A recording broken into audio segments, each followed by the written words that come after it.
this is me, Craig Ferguson.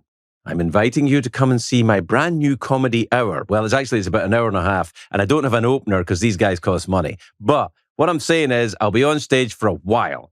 Anyway, come and see me live on the Pants on Fire tour in your region. Tickets are on sale now, and we'll be adding more as the tour continues throughout 2025 and beyond. For a full list of dates, go to thecraigfergusonshow.com. See you on the road, my dears. My name is Craig Ferguson. The name of this podcast is Joy. I talk to interesting people about what brings them happiness.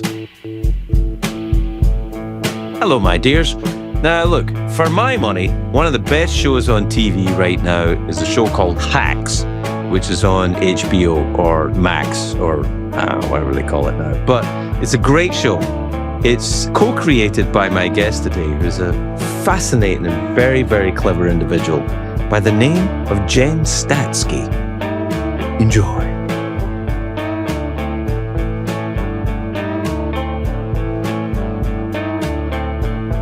You see, that's how they do it in TV. You just go 5, 4, 3, 2, and then you don't see anything else in the one. I haven't worked on TV in ages, though. You still work in TV. Do they still do that? Oh no, you do single camera. So I do single camera, but so there's no countdown. But I'm trying to remember because I started in late night, and I think we had a countdown. I think we had the 5, 4, 3, 2. Yeah, you were on Jimmy's show that was your first gig, wasn't it? That was my first job. That was my first writing job, Late Night with Jimmy Fallon back in 2011.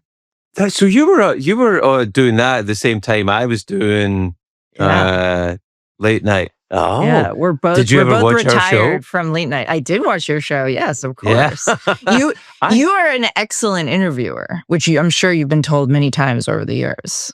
Thank you. I feel like that it is an odd, weird skill. Did you ever see the movie Demolition Man? It's one of Sandra Bullock's early movies. No, I never did. There's a Sandra Bullock movie called Demolition Man, and I call it Sandra Bullock movie. It's a Sylvester Stallone movie, and he's Sylvester Right. Stallone and Wesley Snipes, and he gets cryogenically frozen and then has to catch a criminal in the future. A lot of movies were like that back in the day. But during his cryogenics, the computer implanted in his head that he knew how to knit. It was a joke in the film. And and he was mystified by that. And that's like my skills for interviewing. I have no idea where I came about that. I certainly didn't study for it or have any academic training, but I feel like I can do it. I think you're right. Yeah, you definitely can. Did you find like before you became a host that like in conversations, like you're good at like being interested in people and asking them questions? Like, did it feel natural vis-a-vis you moving through the world that kind of was a skill? No, not at all. In fact, I'm quite misanthropic. I'm quite shy and but aggressively shy. So I don't just like go, oh, I'm like, I want to go, keep away from me. That kind of shy. You know what I mean? I suspect, I write a lot, and I know that is what you do a lot of. And I think a lot of people who write are quite like that. Are you like that?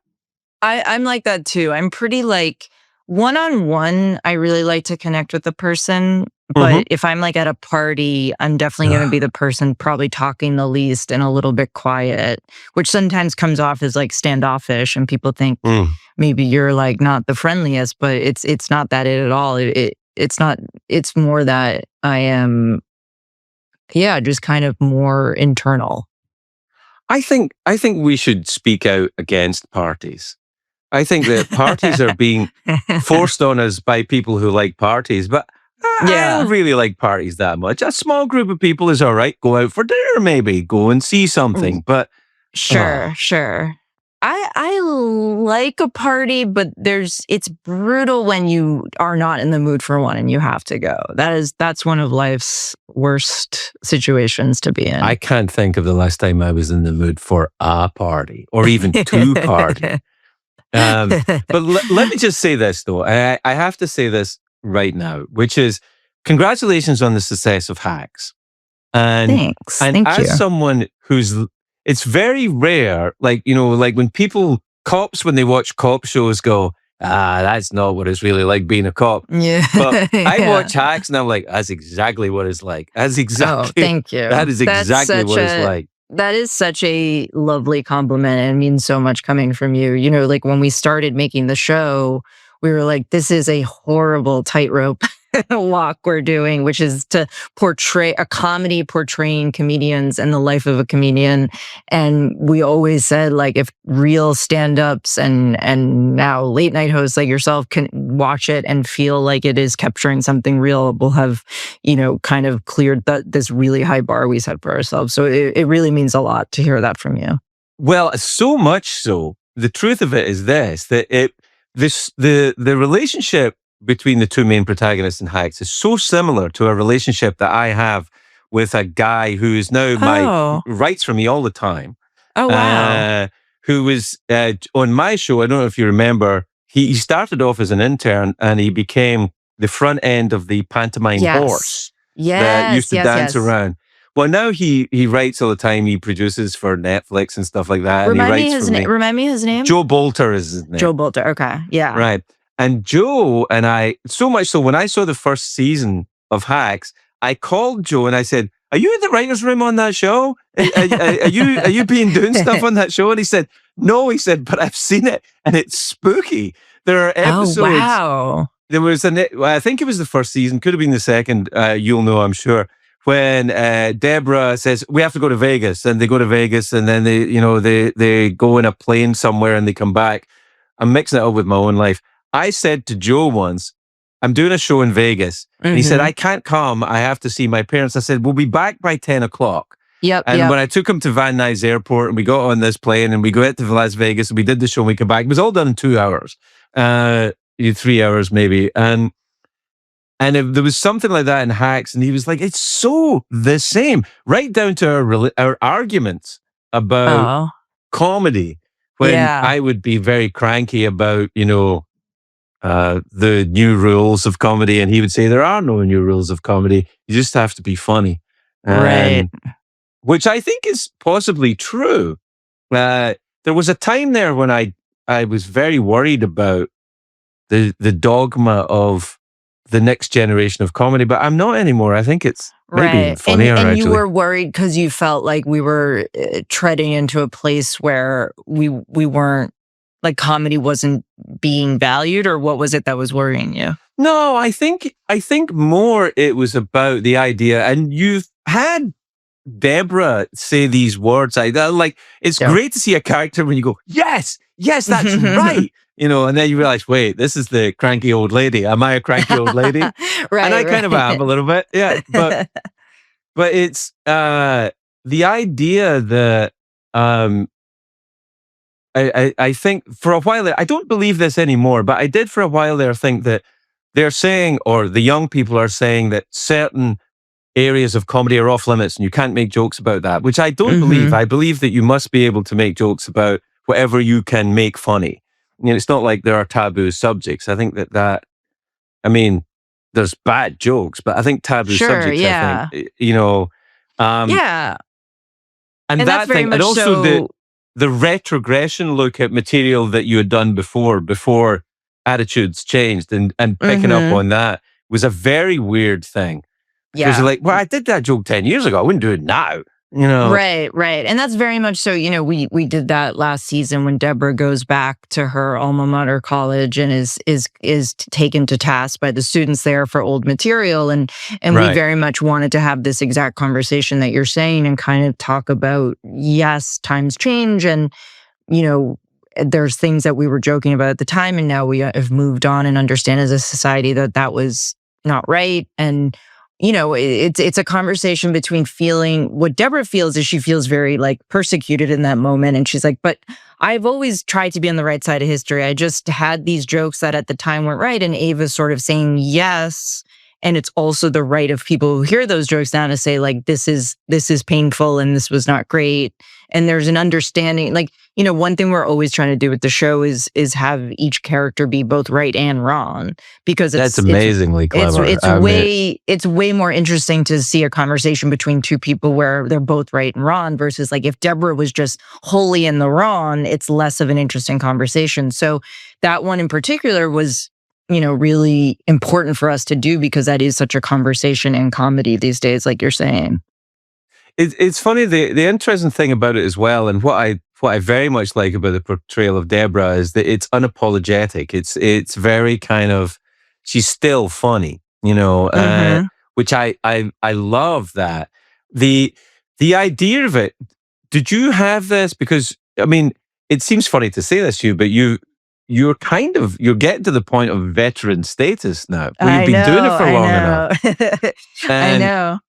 It's weird how fast it happens as well. It is like, oh my God. What? I know, it's great. Well, talking about like starting on, Fallon was my first job, and I was 24, 25 years old when I got that job. And like, now I've been doing it, now I'm 39. Like, I've been doing it for a decade and a half, and it feels crazy, like you're saying, because I still feel like that kid who started in 30 Rock, like writing monologue jokes for Jimmy. So yeah, it's wild to kind of have had the luck that I've had in this career and gotten to move from late night to now making Hacks and all the shows I've been lucky enough to work on in between. Yeah, because you worked on The Good Place as well, which was another kind of groundbreaker. Is another really wonderful show. Yeah, The Good Place. I value my time on that show so much, and Mike Schur, who created that, did something so brilliant with that show, which was, it was a network sitcom, but it was so original in its idea and its conception and what we were trying to do and the stories we were trying to do. And so, yeah, I feel really lucky to have worked on that. The three of you that came up with Hacks, there's you and remind me, it's Paul W. Downs and Lucia Agnello. Yeah, right. And did you all come up together? Is that something that do you all know each other early? And it came organically from that? Yeah, we basically all met doing like sketch and improv and stand up in New York City. So back in like Lucia and I, my senior year at NYU, I was in this sketch group that was kind of an offshoot of the Upright Citizens Brigade Theater, and Lucia and I were the only girls in the sketch group, and we kind of instantly gravitated towards each other and our senses of humor, and I really loved her and thought she was so talented. And then she introduced me to Paul, and they had been doing sketches as a two-man group and making things, and Paul, again, same, just instantly was like, oh, these are the funniest people, and just had a real instant kinship and knew that I wanted to work with them. Is it something that still exists? Do you make each other laugh in the writer's room still? We do, yeah, we do. It kind of shows. Oh, thanks. Yeah, we really, when we started the show, we made a promise to ourselves that we wouldn't ever let it interfere with our friendship, that we would always try to like protect that first, and always kind of honor the fact that this started because we just genuinely loved making each other laugh, and try to hold on to that as we move through the process. And I think that like that is only proven more and more true as we've gone on, because as the show has been successful, and we've been lucky to have the show be successful, like the bigger it gets, you actually kind of can't take it all in and think about that. If you start thinking about doing it for a review or doing it for an award, it just kind of can be overwhelming and eat away at you. And so I think even the bigger the show has gotten, the more we lean into trying to just rely on, like, does Paul think this is good? Does Lucia think this is good? And then expanding it out through there. Like, do our writers think this is good? And the other people who work in the show think is good? And trying to keep it concentrated like that. Yeah, it's an interesting thing, because the idea of success is such an odd kind of ingredient creatively, I think. It does a very odd things to creative people. Or it does odd things to anyone. Yeah. But if you add success and fame, and then there is this thing, I remember the example I will give you is this, is that when I started in late night, people immediately began asking me, because I was working for David Letterman behind a Worldwide Pants, and Dave was doing the 11:30 show, and I was doing 12:30. And immediately people started saying, are you going to take over from Dave? Like before I even started on my show. Right. And I said, no, I have no interest in that. That's not my thing. And and also I'm just starting this job. And it almost seems like in the world of show business, I was going to say Hollywood, but it's so much kind of not that anymore. But but in the world of show business, it seems to me, people used to say, what have you done lately? But now it seems to be, it's what are you doing next? What you haven't done yet is more important than... I used to, it's so interesting you bring this up because I used to think this all the time, because when I was lucky enough to be a staff writer on like Parks and Recreation or The Good Place or Broad City, people would always say, but when are you going to do your own show? But you want to run your own show, right? Right. And of course, I did eventually go on to do that with Hacks, but it was such an interesting thing that people kind of put you on this ladder, even if you yourself are not thinking that way.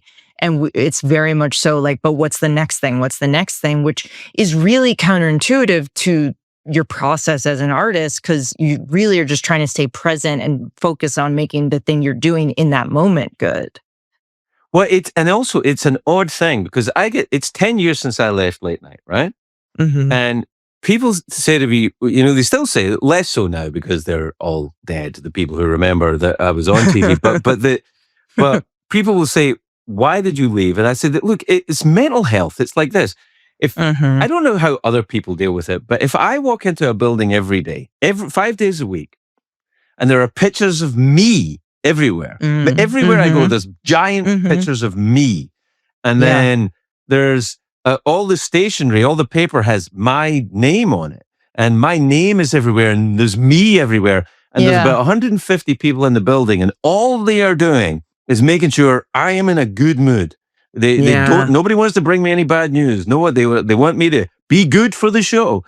Yep. That makes you fucking crazy, Jen. I know, it makes you it's crazy. It's really wild, because you're one of like 10 people, right, that I could talk to about this, because I lived on the other side of that. Like when I started Fallon, and this was not, Jimmy didn't say this. This was coming from someone who worked for him. He said 50% of this job is writing good jokes and 50% is being friends with Jimmy. That was the attitude that people around you had. And I'm sure, as you're saying, you didn't even put that out there. You didn't come in and say, I need everything to revolve around me and everybody needs to be doing all these things to make me happy. But it happens. It's just what happens when there is a central figure at the head of a show that people, I don't know, it's kind of this like, almost like it's like a king in the kingdom, like all the people in the court doing all these machinations to like make him happy, but then also kind of like it turns into people being cutthroat with each other because everybody's trying to protect this one person. Oh. Yeah, and their access to that person. Then it occurs to you, this is what I'm interested, because in the next season you're putting Deborah in that position. You're putting Deborah into being a late night host, which I love, and I want to get to that because it's a very important thing. I want to talk to you about that. But the idea of this thing occurs. I once heard about David Letterman before I was ever on the show. Before I was ever on Dave's show, somebody had said, "Oh no, you're not allowed to look Dave directly in the eye. You mustn't look to Dave directly in the eye. If you walk down a corridor, you have to look away." And I was like, "Really?" And then, I've since met David quite a lot, and if I didn't look him in the eye, you'd think I was weird. And I think he thinks I'm weird anyway. But the idea of that was so odd to me. And I heard it about Jennifer Lopez for some reason. She was a guest on she wasn't even in my show. She was in the building and someone said, "Don't look at her directly." And it was always this same phrase, don't look at them directly in the eye. It's like, oh my God, I've never heard that. And then I heard it about 5 different people. And then I heard it about myself. Oh, no way. Yeah. Somebody said it. Oh, I heard that an old friend, a writer who was, who I brought into the show, who's an old friend of mine from the old country. And he was like, "What's this? Don't look you directly in the eye, shite. And I was like, oh my I God. don't know what you're talking about. Right. But and that must be really crazy to be a public it is figure. crazy. It's fucking crazy. Yeah. It makes you crazy. When Seth Meyers started, he called me up and he said, I'm very excited. And he was just phoning all the other hosts. And I said, it'll make you crazy, Seth. And he said, I don't think it will. I don't think it will. And I saw him at a Rangers game maybe about 3 or 4 months ago. And I don't think it has made him crazy. I think he's okay. I think Seth, I think is a rare guy that, he seems, because I know Seth, he seems okay, right? Yeah, totally. Yeah. But like that is something with this season that we wanted to pay homage to, the fact that late night is such a grind. And I don't think people totally realize, like, for the host of a late night show, it's kind of like, I think it's the hardest job you can have while also being super famous, because it is such a grind. It's 5 days a week. It is like relentless. And like you're saying, everything, it almost sounds like it'd be nice in some ways. That like, oh, everything revolves around you and everyone's trying to make you happy. But like you're saying, that in and of itself can become its own kind of prison. And so, don't get me wrong, it's great for about a month. Yes. Yeah. And then you're like, wait a minute.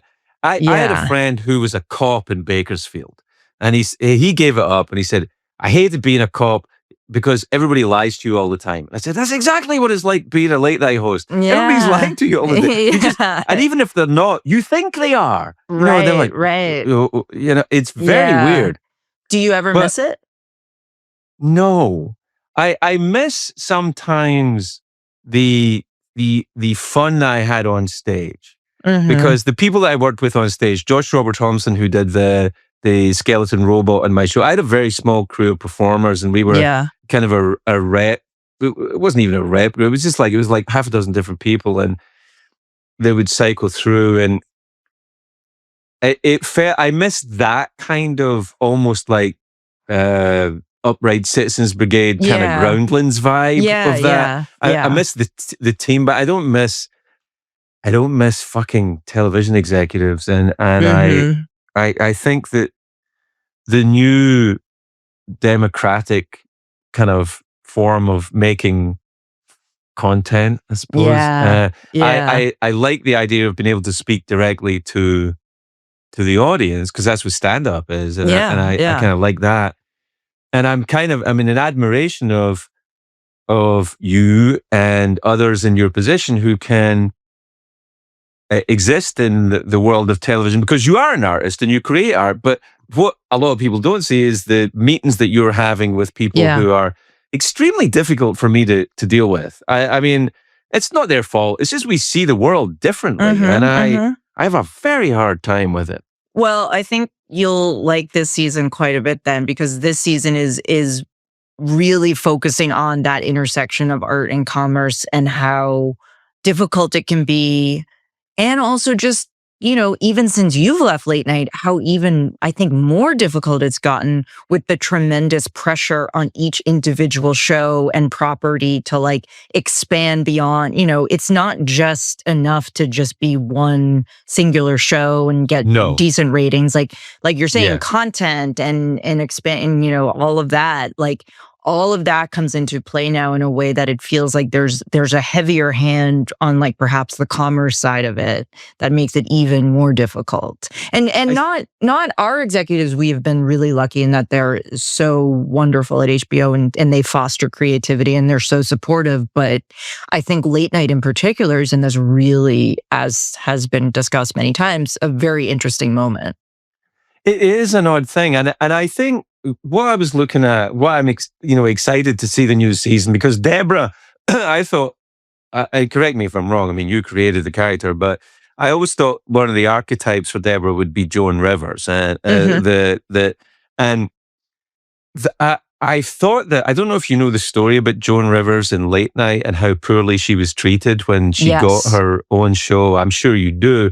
Yeah. And I always thought that's really fucking unfair what happened to her. I know. It's so heartbreaking. I know. Yeah. Yes, there's many people that Deborah is an amalgamation of, and certainly Joan is one of them that we talked about a lot and researched a lot. And yeah, she got such a raw deal with The Tonight Show and being banned from it, and then her show. Yeah. It's heartbreaking. Because she had the audacity to to do her own show. Yeah, right. Which is such you have to think like anybody would understand someone doing that. I don't know. I mean, it seems like maybe now, I feel like in show business, one of the things I always loved about show business, and I really believe this, there's room for everybody. Like everybody, it doesn't really matter, I know it feels like, I think particularly when you're young, when everybody's competitive and everyone's trying to make their bones, that you feel like if they're getting success, then somehow I'm not going to. There's a lovely scene of that actually in the first scene of Hacks, when they meet in the line for that show in Vegas and they're talking about, other people who are doing really well. Oh, and I loved that. It's like so true. There's this like kind of thing that when you're young, you feel like someone's success is your failure. And I remember when I started writing and was young and doing it, I really had to like train myself out of that way of thinking. I'm glad that I'm at a point in my career where I don't think that way anymore. I think a bit of success will help you get rid of it as well. I think but I hope I think I got rid of it also before like yesterday, I think. But yeah, it is true. It's really hard, especially when your career isn't where you want it to be. Yeah. Is that like Gore Vidal said, which is, it's not enough that I succeed, it's that my friends have to fail. Yeah. And a lot of, I mean, you come from the stand-up world, which I feel like is even maybe a little more cutthroat that way than improv or sketch where I came from. Like that's a lot of still stand-ups takes, I think. Oh yeah, I think so. Although I have to say, I had a similar conversation with Bill Hader about this, because I asked him about when he was on Saturday Night Live, and he took a similar route to you in a way that he came out and started and making Barry and running the show, and I said, were you very competitive when you were all working together on Saturday Live? And he said, no, we actually weren't. It was quite collegiate. He said, but I heard about it from the previous cast, and he said, and he thinks it might be a generational thing, which might be a bit like that as well. I think for all the kind of noise that people my age make about people your age, I think that actually younger people are kind of a bit better with each other. I think so. I think something I notice in younger comedians, even the ones that are super driven, there is less. I think people have evolved a bit out of the mentality that someone else needs to fail for you to succeed. Like, I do think that hopefully there's a better kind of collective mindset around that. I guess it comes down to the individual. So when Deborah goes into late night in this season of High. So I'm actually, I don't know if you've gathered this, I'm actually a huge fan of this show. Oh, thank you. Thanks. That means a lot. Really, there are shows that I like. Yeah. Your show, the first 3 seasons of The Righteous Gemstones, and then really I don't know. I'm going back to maybe. Okay, it sounded like you were going to go into a long list, but it ended there, and then you're back to Sopranos, a show from 20 years and then ago. It's The Sopranos and The Wire. I mean, you're MASH, and that's the MASH, most recent one. Yeah. What was the Addams Family? The original cast. Well, that means a lot coming from you, and I am so curious. And we have been lucky enough to hear from other late night hosts that they like the show. I mean, watching this season, I hope it doesn't give you PTSD, because it is firmly in the world in which you lived, and you're one of the only people on Earth that has quite this experience. I know, it's funny. I had a conversation with Jimmy Kimmel a few years ago, when he said, this was actually before I left. It was just as I was, and he said, we should all kind of get together, me, you, Dave, Jay, all that sort of stuff, and have a dinner or something, because there are so few people that have done this. And I was like, nah. Why did I don't want to do that. Why? Why did you say no? I don't know, but I know that Dave would say the same thing. Yeah. But what's interesting is, I feel much more sanguine and affectionate towards late night now that I don't do it. Got it. And I know that Dave is in a very similar place with it. I feel like, that I'm very, like, once I went diving with sharks in the Bahamas, Mm. and I'm really glad I did it. I'm never fucking doing it again. And Sure. that's kind of Right. how I feel about it. It has a. I'm really glad I did it. I'm proud of what we did, but I'm But glad you're it's happy you got over. out of the water when you did. I am. I am Yeah. happy I get out of the water. I am happy I get out of it. And so what? So what happens with hacks? Because you're at the point now. If you're starting season 4, a lot of what you're doing now, if my timeline is correct, in what Mhm. it's like to be in charge of an Yeah. operation in show business, a lot of what you're doing now will involve being HR. Well, it's not HR, but it certainly is. And I have discussed this before. The interesting thing about show running is you start as a writer, you come up as a writer. You're like, I like writing TV. It's something I feel like I'm good at and I want to pursue. And then once you get your own show, all of a sudden you're in charge of a 250 person corporation. And there's a skill set of show running that is completely different from the skill set of writing comedy. And that has been a real learning experience over the last, 4 or 5 years now, for Paulucci and myself, because you're right that there's just a lot of things that you have to deal with that you never envision having to deal with when I you're know, just like on staff. people's problems and their feelings Yeah. about the. I know, it's like, oh my god. Yeah. And like, Have if someone isn't doing like the thing that I find very challenging is knowing, if someone isn't doing a great job or it's not a great fit, like the letting go of someone, which we have, luckily, knock on wood, haven't had to do a lot, but that's really difficult to me because yeah. it's very hard to divorce the fact that this is a human being and this is their life and their livelihood. And I find that to be, I've really had to do work around that because it's difficult. Also, you will be alienated from the other side because you become a resource to other people, and you become, if you're the boss, you go from that position of being scrappy writer for Jimmy Mm-hmm. Fallon to Yeah. boss lady in charge. Yeah, And totally.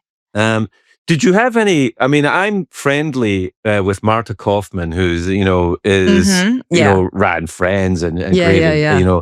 such great shows, and she seems to me to be someone who's kept her humanity through the process. Do you have a mentor for that? Did you talk to anyone? Was there anyone that you could?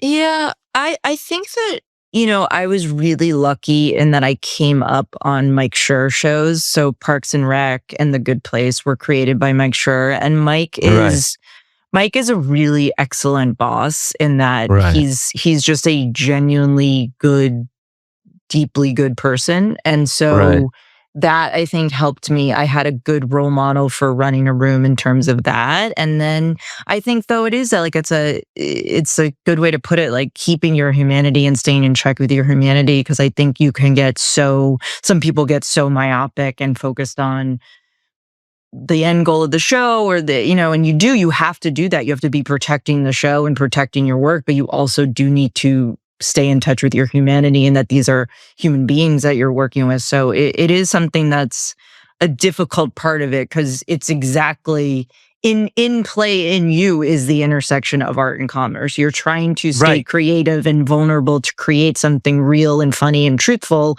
but you're also having to be management and make some decisions along the way that maybe emotion doesn't serve you as well in. So it's a really interesting thing to balance. And I hope over the years I've only gotten better at it because it's a difficult thing. It is a difficult thing, and it isn't. Ultimately, I think for me, I had to make a choice about. I gotta go. I gotta go away from Yeah. this, and and I think that what what I think is fascinating about it is that the people I know who have gone through like going through a showrunner's type life. Hmm. If you look at, uh, well, I suppose a great archetype for it would be Larry David. Yes. Yeah. Going to that. If I look at I mean, I always liked Seinfeld. Who didn't like Seinfeld? But having watched Curb Your Enthusiasm, Seinfeld is a much better show.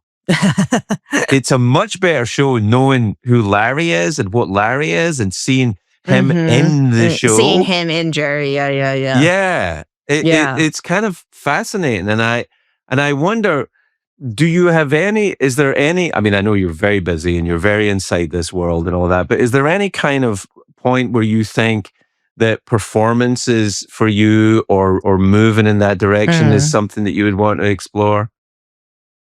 No. Yeah, no, good.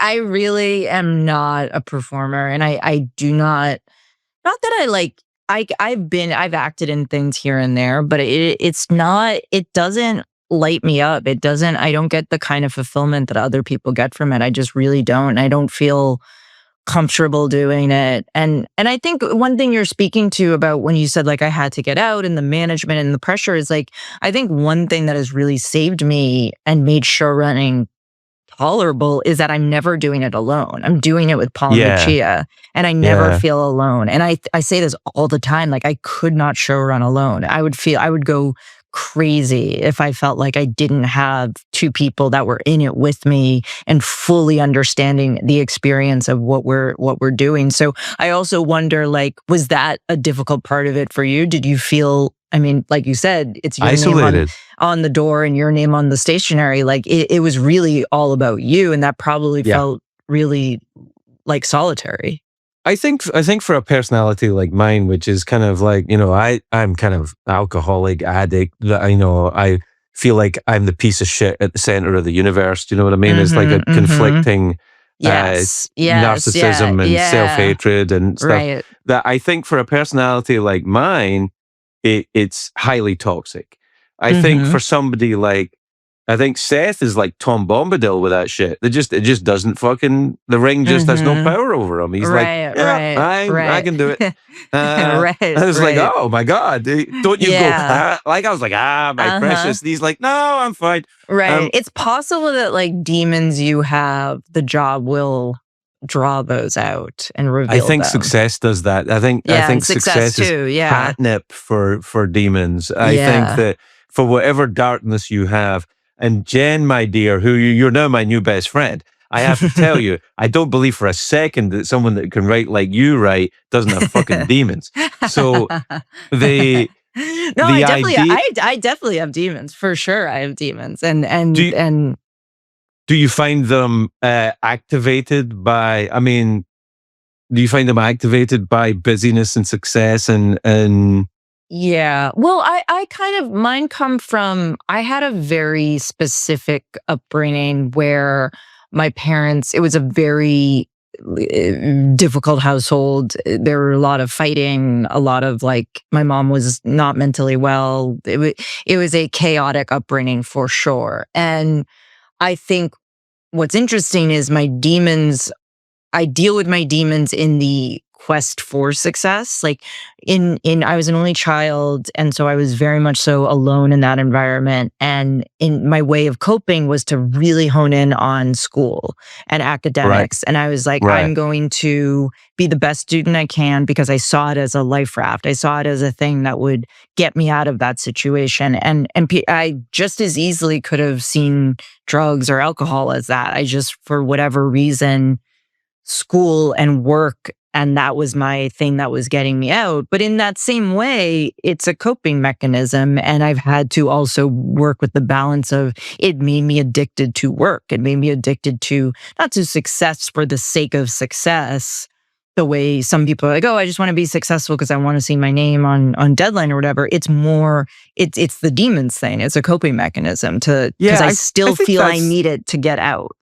That makes sense to me. What you're saying makes perfect sense because the idea, if you use the word chaotic, if you are around chaos as a young person, then what could be more the antithesis of that than becoming a writer when you're in charge of the story? Totally. Yes. Yes. Now you create order by writing it down, and it now occurs like that. Right. I think it's a fantastically clever use of your darkness. My hat's off to you. It's much better than cocaine. I think much better than cocaine and alcohol. I feel like you made the right choice. Less fun. It's less fun. Oh, I don't know about that. I really don't. Well, it's that's more fun for a little bit, and then that gets really unfun. This is but it is. I think it's exactly that. It's if you grow up in a world that doesn't really make sense, so many people become writers because they are trying to create a world in which they can make sense of it.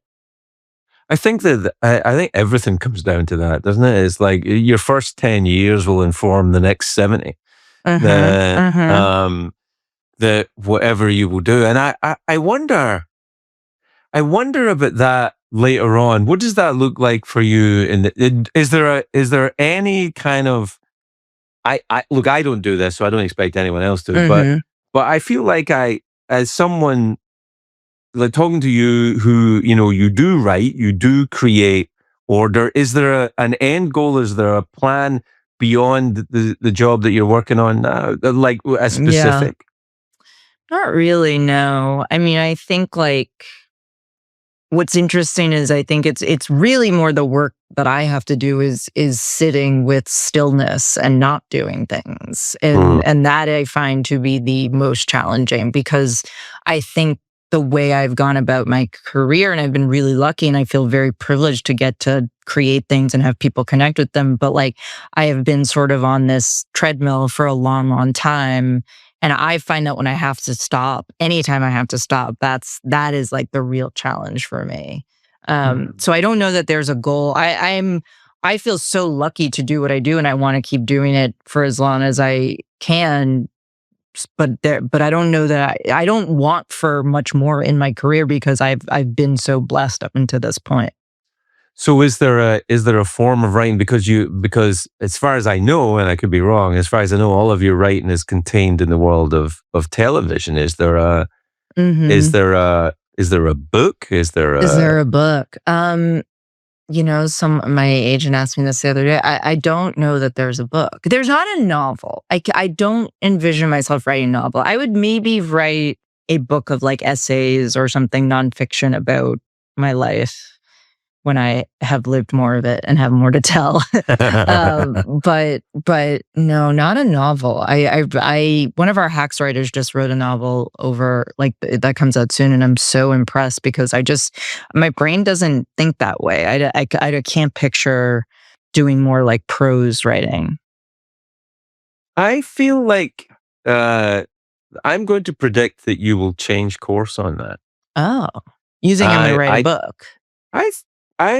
Look, I'm not the boss of you, but I'm just saying. It'd be cool of you. I would love someone to tell me what to do. So I feel like there are some. No, look, I don't know who writes what in the script of Hacks, but I hear the way that these characters. Look, I know the rules. I know that dialogue is exposition. I know that every single thing that they're saying is telling the story. Even knowing that rule, I can't see it. That's some good writing. Oh, thank you. And so, whatever you guys are doing in there is a love of prose. There is embrace mono, embrace the right, embrace the Luddite prose and see where it goes. I think you'd enjoy it. I think if you talk about imposing order on chaos, like when I was going through. I've written one novel so far, 1.5. And when I wrote the novel, I was going through a terrible, well, I don't know if anyone goes through a good divorce, but I was going through a divorse. That'd be funny if you said I was going through an amazing divorce. It was such fun. It was such a riot where, we had such a laugh. But I was going through a divorce when I wrote the novel. And if you talk about getting a world where you could impose everything, because what happened, I was getting a divorce, and I'd written a movie which had stiffed. It had gone straight to video, which that shows you how long ago it was. Because now going straight to video is what That'd you want. That'd be good, yeah. Yeah, I'd be like, it's streaming right away. Oh, that's great. Yeah. But the idea of imposing order on chaos, it became extremely therapeutic during all that, to go to a world that I was 100% in charge of. That's fascinating. That's interesting. Fascinating. And you Yeah. don't have to have a plan. Because once Right. you create the first 5 or 6 pages, then it seems to kind of take you where it wants Yeah. to take you. All you have to do You're is show right. I up. probably shouldn't be so quick to dismiss it because I might actually really like it. I think you might. And I hate writing alone. I get really, and again, this is about the stillness. This is about right. even though I am like, I don't, at a party, I'm not, again, to go back to, I'm not going to be like the loudest person pulling focus. I also really don't I hate writing alone. I like being alone. I like doing things alone. I'm very much an only child in that way, but writing alone is torture to me. I think you'll get used to it. It's like Okay, olives. okay. You don't like olives until you're 30. It's the same thing. Your tastes will change. Okay, good. And I don't know. I understand it though. Like people say when they go away to the country to write, I can't write shit in the country. I can't. But if I walk around the city block of New York, I come back with an idea. Right. You know, Right. It's being around. I understand that. I understand the being around it. But look, whatever you're doing, keep fucking doing it because it's awesome. Oh, and thanks. Thank and I'm you. very impressed. I feel like when you do write a book, I am entitled to 10% of the For sure. Yeah, I feel you're that's getting only commission. right. Yes. Yeah. Maybe you can write Jen, the introduction. Yeah, I will, and then I'll write a little thing on the back. Yeah. This was you say this was my idea. This is my idea, but I got to admit, Jen did show up and type it. All right, it's been great to talk to you. Good luck with the new season Been of so Heist. lovely Such to a talk great to show. you. Well, please let me know what you Congratulations to think everyone. because it is a world you live. So I hope we did it justice and got it right. It doesn't deserve justice. It just deserves to be reported. Bye-bye. Okay. Thanks, great. Bye. Thanks. Bye-bye.